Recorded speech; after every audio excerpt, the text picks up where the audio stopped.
Hey guys, this is KingEthan. Welcome back to another video, and today we will be going over the top 5 tips for what to do when you get a new Mac device.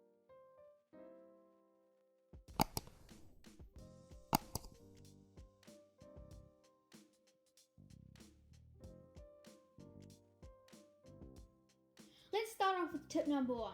Turn on right click. By default, Macs do not have right click enabled. Instead, you control click. However, it is much more convenient to right-click on the trackpad. To do this, go to System Preferences, then to Trackpad, and then you want to scroll down to Secondary Click and change the menu to Click in bottom right corner. Now you can use the right side of your trackpad to right-click. Note, you will have to do this one more time if you are using a mouse. Just go into the mouse rather than trackpad. Tip number 2 is in the exact same menu as tip number 1, and you're going to enable tap to click. By default, macOS forces you to physically press down on the trackpad to initiate a click, but this wastes time and it also wears out the trackpad. So, if you go from where we just changed our right click setting, you go to System Preferences, Trackpad, and then you can enable tap to click just down from where we turned on right click. Now, if you tap on the trackpad, it'll click rather than you having to physically press on the trackpad. Tip number 3, enable hot corners. Hot corners allow you to execute a specific action whenever you move the pointer to one of the 4 corners of your Mac's display.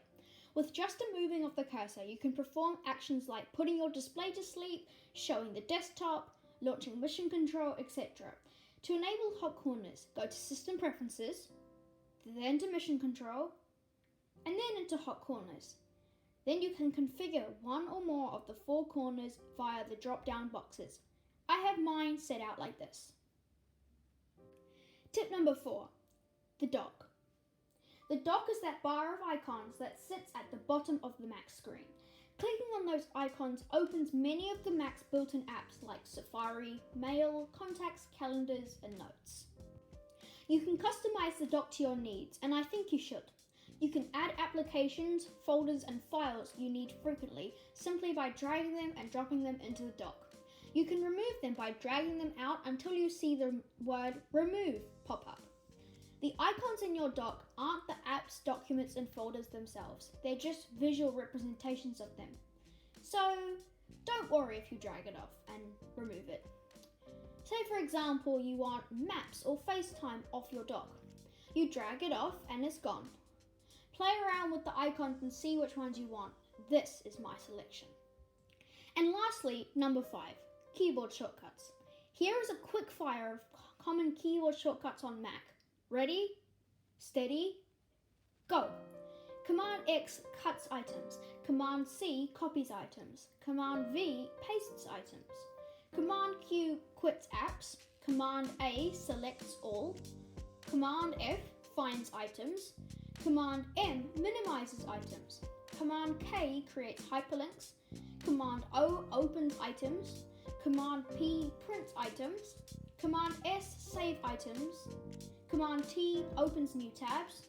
Command spacebar shows or hides spotlight.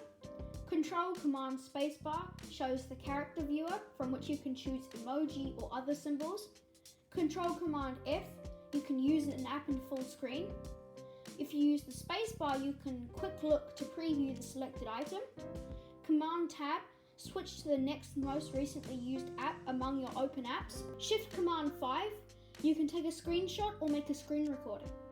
But you can also use Shift Command 3 or Shift Command 4 for an instant, but I would rather use Shift Command 5 so that you can have more control. And that's a guide to what you can do and how you can customize on your Mac. So thank you for watching this video. If you liked it, make sure to subscribe, turn on notifications, and hit the like button. I have other tech videos on this channel, so make sure you go and check them out. I'll see you in the next video.